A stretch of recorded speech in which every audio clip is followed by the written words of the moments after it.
नाज़रीन, बहाउद्दीन ज़करिया यूनिवर्सिटी के psychology department के थर्ड सेमेस्टर के स्टूडेंट मोहम्मद रियाज ने खुदकुशी कर ली, यानी कि खुद को फंदा लगाकर मौत को अपने गले से लगा लिया। इस नौजवान का ताल्लुक बलूचिस्तान से है और यहाँ पर वो ज़ेर तालीम था। अबू बकर हॉस्टल में ज़ेर क़याम ये जो लड़का है ये साइकोलॉजी डिपार्टमेंट में BS कर रहा है और थर्ड सेमेस्टर में इस वक्त ये पढ़ रहा था। और इसके जो करीबी तरीन ज़राए, जो करीबी तरीन दोस्त हैं, उन्होंने इसकी खुदकुशी की जो वजह बताई है, वो ये जो वजह उनके दोस्तों के बकौल जो हमारे ज़राए को बताई गई है वो ये कि इसका कोई लव अफेयर था और इस लव अफेयर पर इसने अपने पेरेंट्स को राज़ी करने की कोशिश की। बलूचिस्तान से ताल्लुक़ रखने वाले मोहम्मद रियाज ने अपने वालिद को कायल ना कर सका और उसके वालिद जो थे वो नहीं माने इस शादी के लिए या इस अफेयर की कामयाबी के लिए। तो जनाब, एक इंतहाई नौजवान और ख़ूबसूरत लड़का जिसकी तस्वीर यकीनन दिल को दहला देने वाली हैं, बड़ा ही अफसरदा कर देती है ये जो तस्वीर हैं।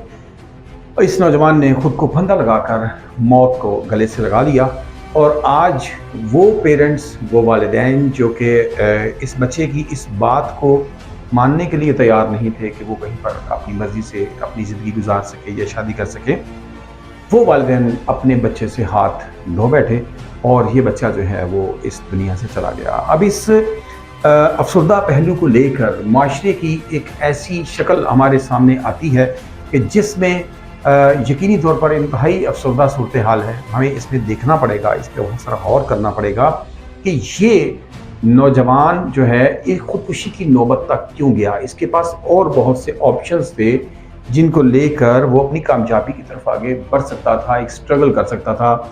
नौजवानों में इस मोटिवेशन, इस जज्बे की कमी क्यों? एक साइकोलॉजी को पढ़ने वाला, एक नफ्सियात को पढ़ने वाला स्टूडेंट जो है, जिसे कि नफ्सियाती तौर पर खुद ताकतवर और मजबूत होना चाहिए, उसमें इस कदर कमज़ोरी कि वो अपनी ही ज़िंदगी से हाथ धो बैठे। अभी बहरहाल तफ्तीश का दायरा बढ़ेगा तो पता चलेगा कि क्या वाकई वजह भी यही थी या कहीं किसी और वजह से उसने ये इक़दाम उठाया। तो जनाब, पेरेंट्स जो हैं अब उनको कहाँ पर अपने ऊपर और अपने फ़ैसलों के ऊपर गौर करने की ज़रूरत है। अगर वो फॉर एग्ज़ाम्पल, मिसाल के तौर पर अगर आप ये समझते भी हैं एक वालिद या वालिदा की हैसियत से कि मेरे बच्चे का या मेरी बच्ची का डिसीजन जो है वो दुरुस्त नहीं है, तो उसको किसी और तरीके से हैंडल किया जा सकता है। जब आप बिल्कुल एकदम से स्ट्रिक्ट वे में इनकार करेंगे और उसके बाद इस तरह की सूरत हाल में ले जाएंगे बच्चे को, तो अंजाम अभी आपके सामने है, जिससे यकीनी तौर पर हम सबको एक लेसन, एक सबक लेने की ज़रूरत है।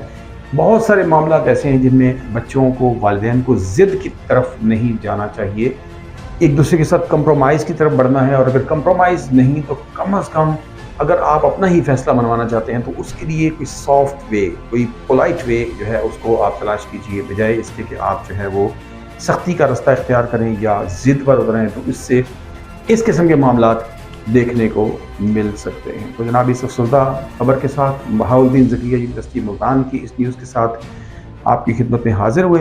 अगर आपने अभी तक मुल्तान एक्सप्रेस को सब्सक्राइब नहीं किया तो जुड़ जाइए हमारे साथ, ताकि मुल्तान और इसके गिरदोरवा में होने वाली तमाम खबरों से आपको आगाह रख सकें। अपने मेज़बान डॉक्टर फैसल जहां को दीजिएगा इजाज़त। अल्लाह ने के बाद।